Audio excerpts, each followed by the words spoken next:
রাজনৈতিক দল হিসেবে জামায়াতে ইসলামীর বাতিল হওয়া নিবন্ধন ফিরে পেতে খারিজ হওয়া আপিল পুনরুজ্জীবিত করার আবেদন বিষয়ে আবেদন শুনানির জন্য আগামী ২১ অক্টোবর দিন ঠিক করেছেন চেম্বার জজ আদালত।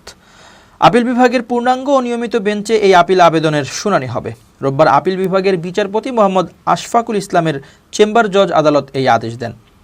এর আগে সুপ্রিম কোর্টের আপিল বিভাগের সংশ্লিষ্ট শাখায় জামায়াতে ইসলামের আইনজীবী অ্যাডভোকেট মোহাম্মদ শিশির মনির এই আবেদন করেন।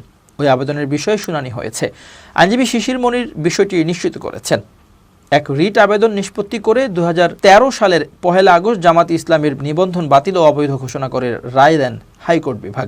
এরপর ২০১৮ সালের ৭ ডিসেম্বর জামায়াতে ইসলামের নিবন্ধন বাতিল করে প্রজ্ঞাপন জারি করে নির্বাচন কমিশন ইসি। পরে হাইকোর্ট বিভাগের রায়ের বিরুদ্ধে আপিল করে জামায়াতে ইসলামী। তবে হাইকোর্টের রায়ের বিরুদ্ধে করা আপিল শুনানিতে জামায়াতের মূল আইনজীবী উপস্থিত না থাকায় ২০২৩ সালের ১৯ নভেম্বর তৎকালীন প্রধান বিচারপতি ওবায়দুল হাসানের নেতৃত্বে আপিল বিভাগ ডিসমিস ফর ডিফল্ট বলে আপিল খারিজের আদেশ দেন। ফলে রাজনৈতিক দল হিসেবে জামায়াতে ইসলামের নিবন্ধন অবৈধ ঘোষণা করে হাইকোর্টের দেওয়া রায় বহাল থাকে। বৈষম্য বিরোধী ছাত্র জনতার আন্দোলন চলাকালে গত ১ আগস্ট জামায়াতে ইসলামী ও ইসলামী ছাত্র শিবিরকে নিষিদ্ধ ঘোষণা করে শেখ হাসিনার সরকার।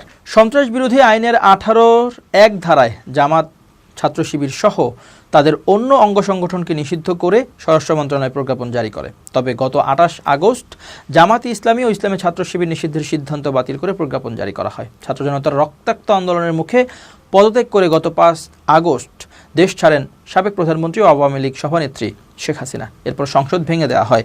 পরে নোবেলজয়ী অর্থনীতিবিদ ডক্টর মোহাম্মদ ইউনূসের নেতৃত্বে শপথ নেয় নতুন অন্তর্বর্তী সরকার।